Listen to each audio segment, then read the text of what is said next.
Okay, guys, let me now discuss dictionary attack.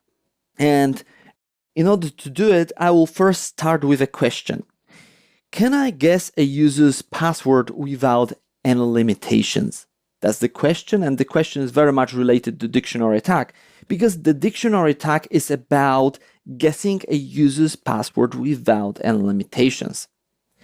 So we definitely don't want it to happen. We don't want the attacker to be able to guess our password without any limitation, right? Because if we allow the attacker to do it, then sooner or later the attacker will learn our password.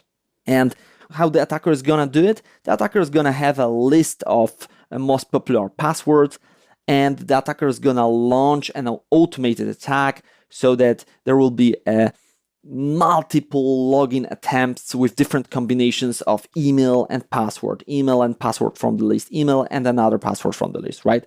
So we don't want it to happen. And one of the countermeasures that is used to prevent this attack from happening is implementing CAPTCHA. CAPTCHA is quite popular, and this is the exemplary CAPTCHA.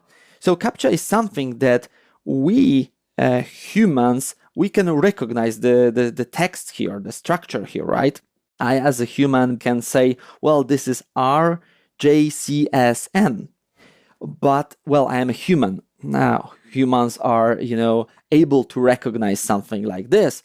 But when we talk about automated programs, then it's a real obstacle, a real challenge to figure out what is actually written here, right?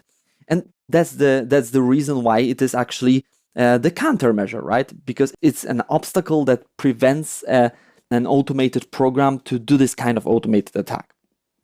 Okay, so you see here a CAPTCHA, but it may happen that, dictionary attack is not possible and you are not using CAPTCHA.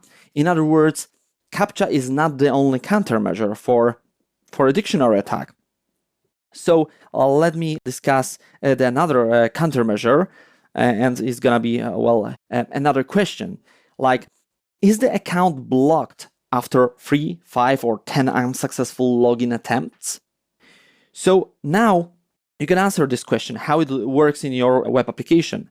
If the account is blocked after, let's say, 5 unsuccessful login attempts, and you don't have CAPTCHA, then you've got a countermeasure for dictionary attack, right? Because if the threshold is 5, I mean the threshold of unsuccessful login attempts before the account is blocked, then, well, you don't allow the attacker to guess a user's password without any limitations. The limitation is 5 unsuccessful login attempts, right? So this kind of threshold, like 3, 5, or 10, on its own, it's still a countermeasure, and you don't need to have necessarily a CAPTCHA. And, well, this threshold depends on the web application. In e-banking, it's gonna be very often 3 because this is very sensitive web application, right? And in case of less sensitive web applications, it will be like 5 or 10. Very rarely this threshold will be greater than 10. So when you do like 12 or 15 unsuccessful login attempts for your account, and after 15 unsuccessful login attempts, you are still able to log into your account, then very likely this kind of countermeasure is not implemented. I mean, there is no threshold that is used to block the automated programs that are trying to launch a dictionary attack, right? So this is how it works. So what you need to do as an ethical hacker, first check if there is a CAPTCHA, and if there is no CAPTCHA, just check if your account is blocked after, let's say, 12, 15, or 20 unsuccessful login attempts. If it is not, then you actually don't have a countermeasure, or you just don't see that there is a kind of countermeasure that prevents this kind of attack, and you can report the bug like this, and you can get your reward at the very end. So I hope that this is clear for you right now. So let me jump to the demo and let me show you how it works in practice.